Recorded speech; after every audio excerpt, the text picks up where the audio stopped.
Welcome back to the Food Forest. Now, in Canada, there's a store called Canadian Tire. Think of it like a Home Depot or a Lowe's. And they had this funny commercial back in, I don't know, when I was growing up in the 80s and 90s.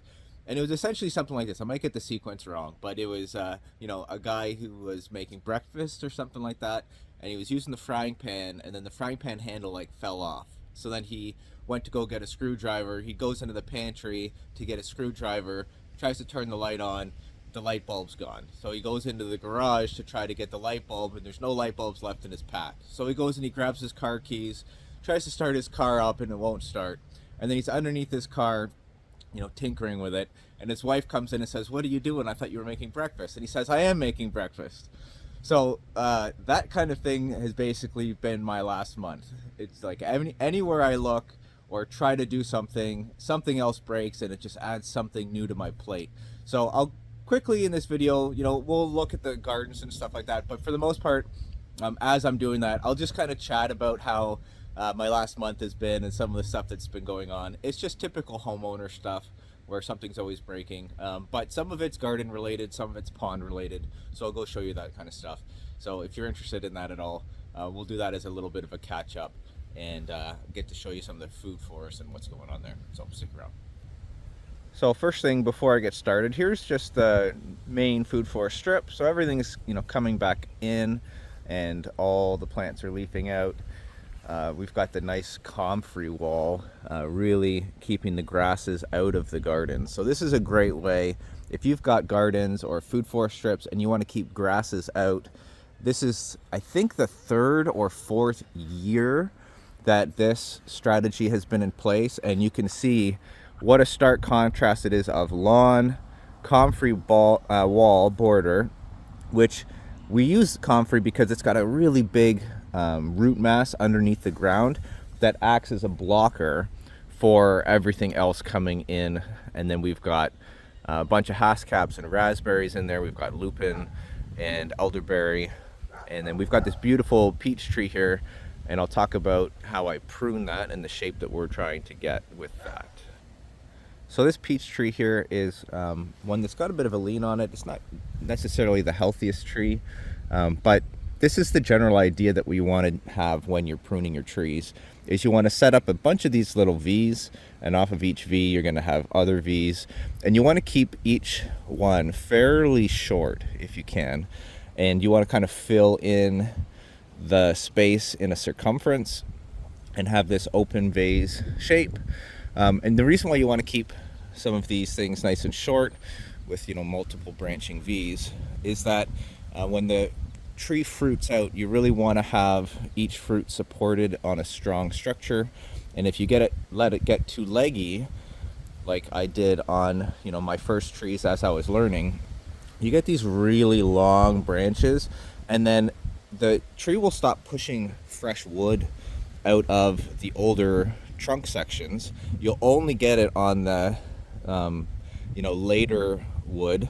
So now I'm creating all these V's off of this shape, but because it's so far removed from that trunk, it's really at risk of splitting. So you can really see this long branch as it got older. This branch should have been cut back to here, and it should have been branching off from there in smaller scaffolds, which would overall strengthen the tree. So I've learned lessons as I've been doing food forest and taking care of trees.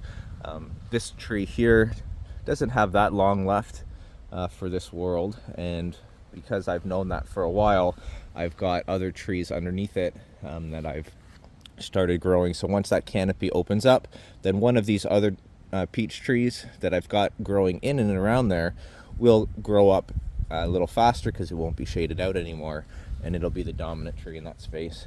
So I'm always kind of planning forward, thinking in that way.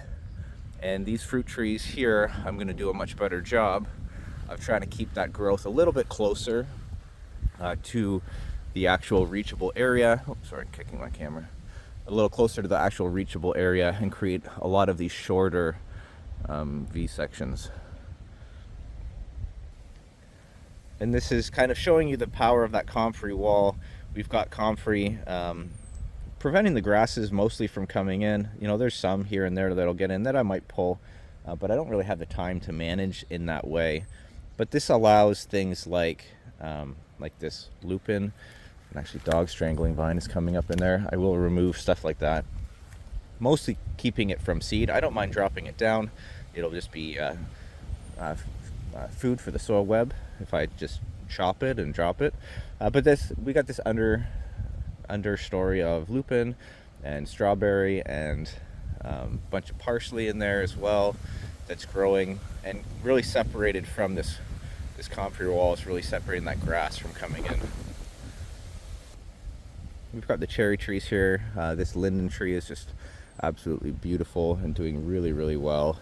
We've got the nitrogen fixer as part of this guild is sea buckthorn, and we've got cherries in there, peaches, buffalo berry, goomy berry, and everything's coming along really, really well in this extended second section. So much so that actually it just looks like a big block of a forest now, and you kind of can't tell that there's walking paths all through there, which is kind of the aesthetic that I'm going for. I really want it to, while you're walking through those paths, for it to feel like a path and you're kind of in a forest. And I'm really excited for when these trees have another 5 years or so of growth and really put that canopy where the canopy gets over your head.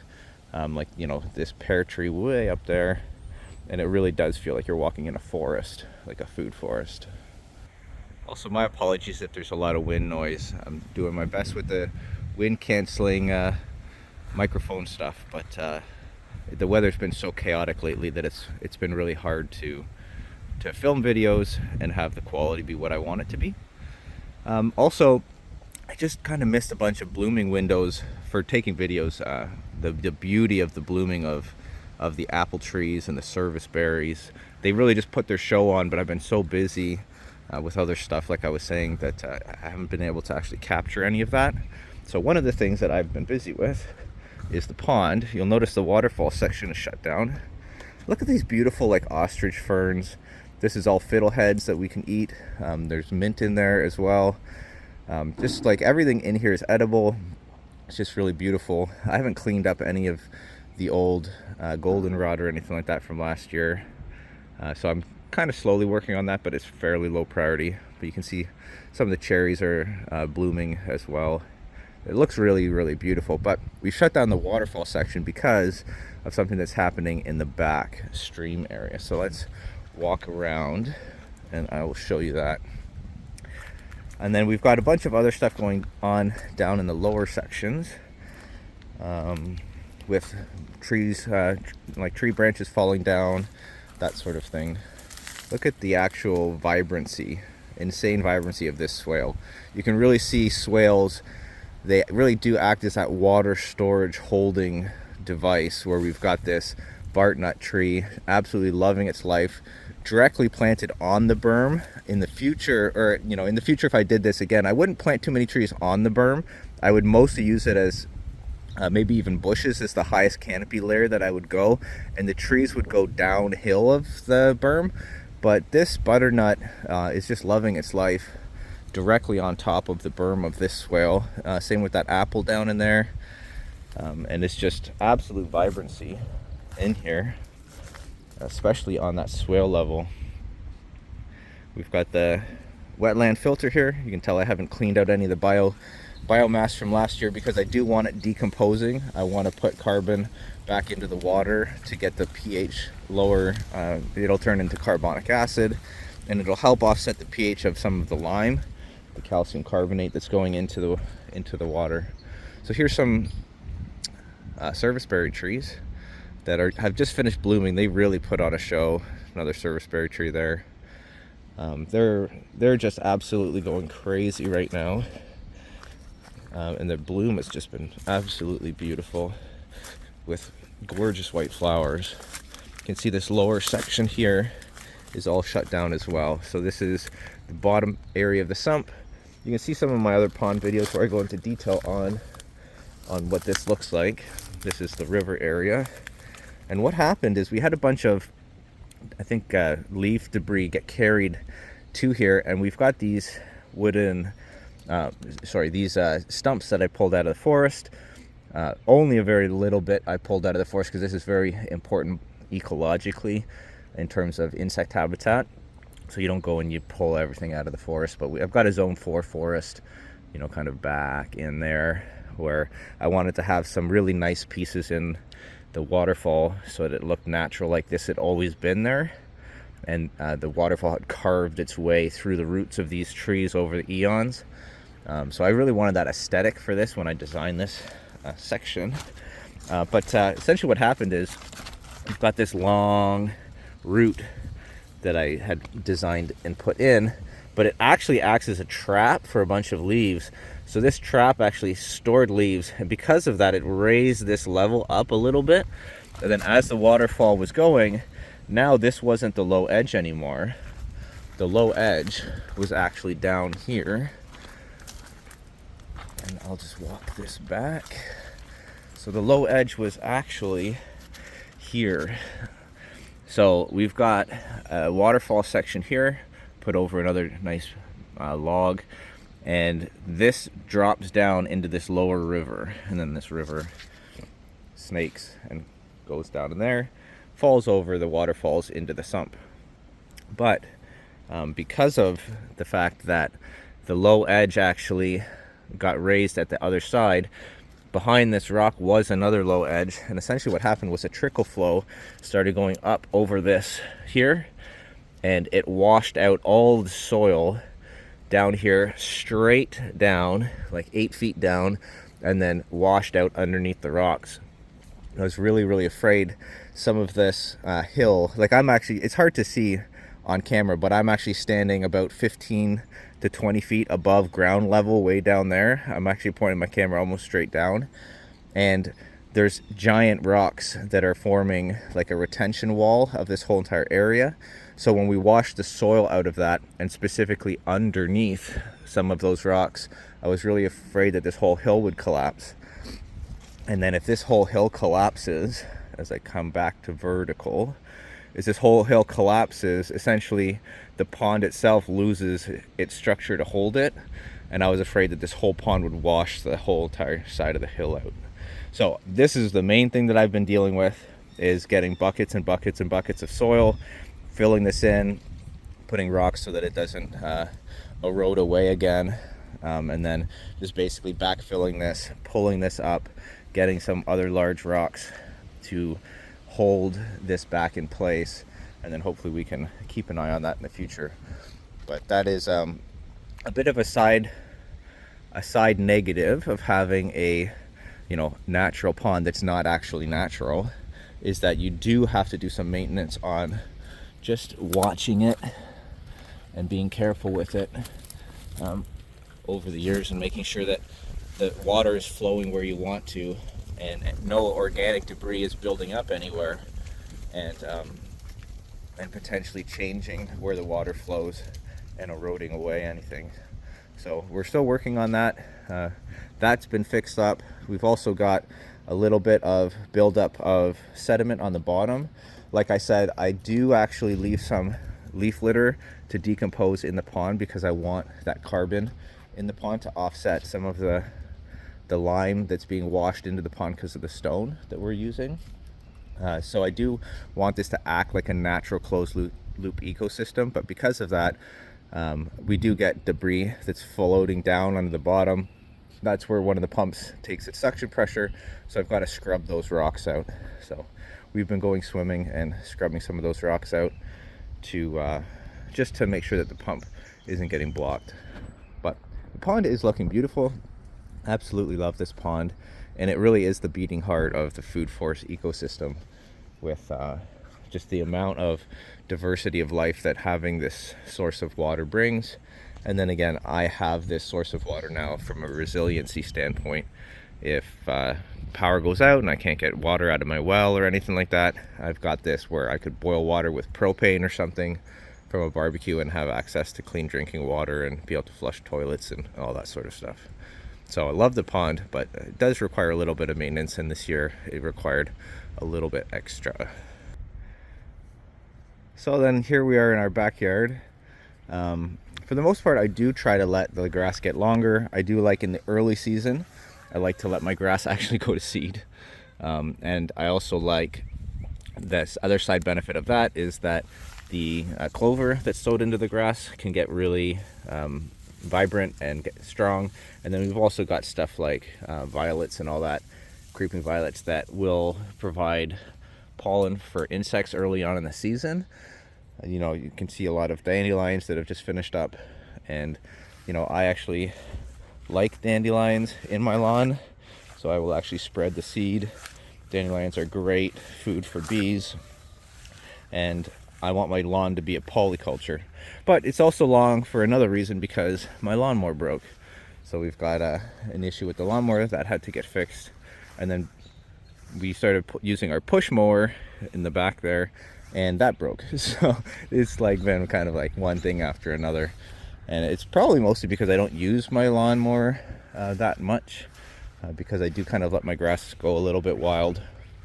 The other side negative of doing that is I try to do that for nature, because it's better, but the negative thing is in the early season when it's cool out, it's prime tick habitat as well. So that's a bit of a negative. We're always checking the dogs and all that sort of stuff for ticks. They're on their tick meds, but then we're always checking to make sure that ourselves we're covered from having ticks.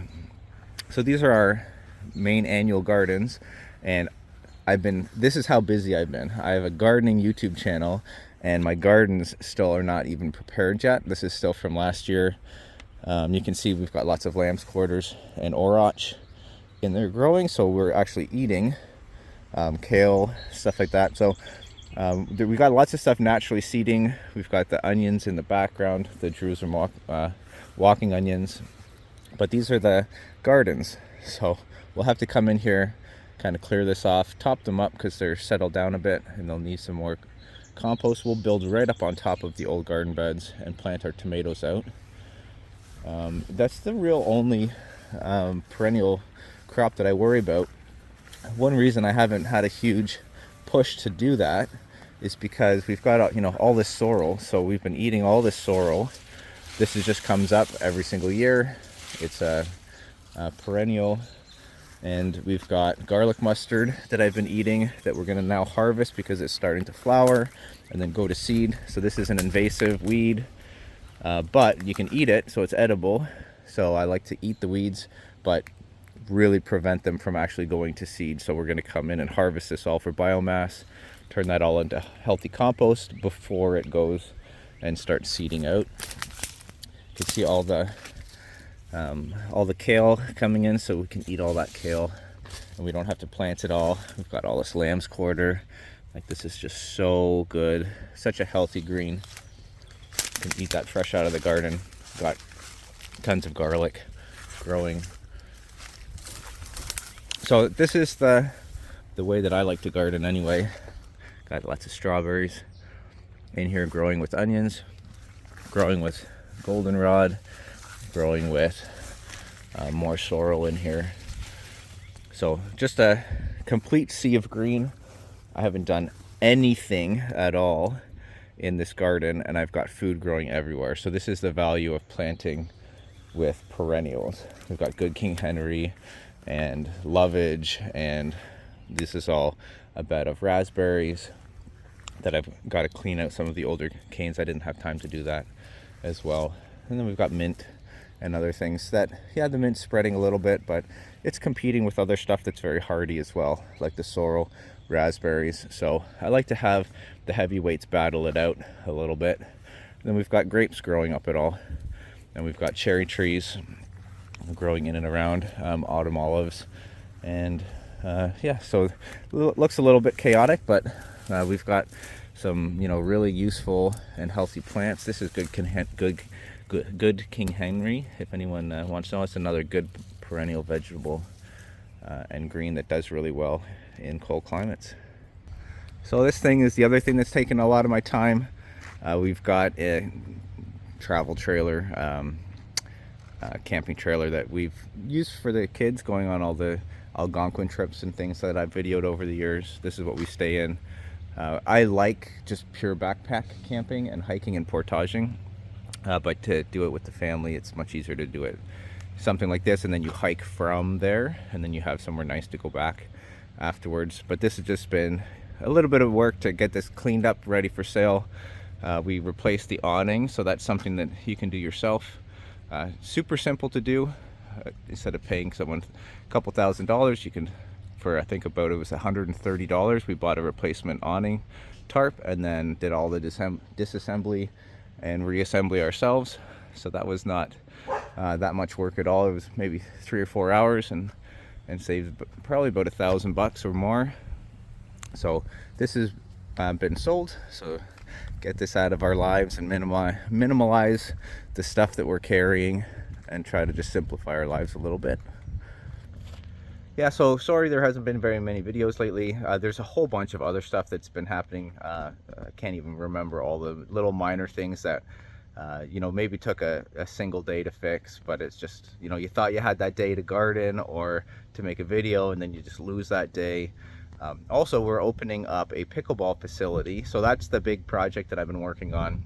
Not garden related, but we've really fallen in love with pickleball over the last couple years, and there's not that many great facilities around.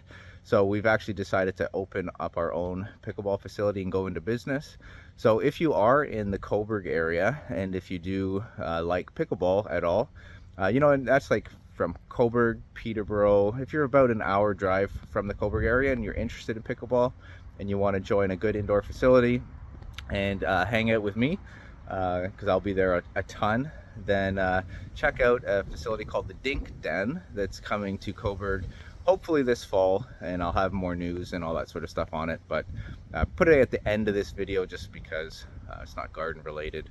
But I know a lot of people who do like permaculture and are native and local to around here. Not native to around here. You can tell that I have like that on the brain constantly. I'm always talking about natives and non-natives. If you're local to around here, and or also native to around here, then and you do like pickleball, then you can check us out and come meet up with me and my wife and my family and play pickleball and join up. And I think it'll be a lot of fun. So anyways, I'll talk to you later. Thanks for watching this video. Bye.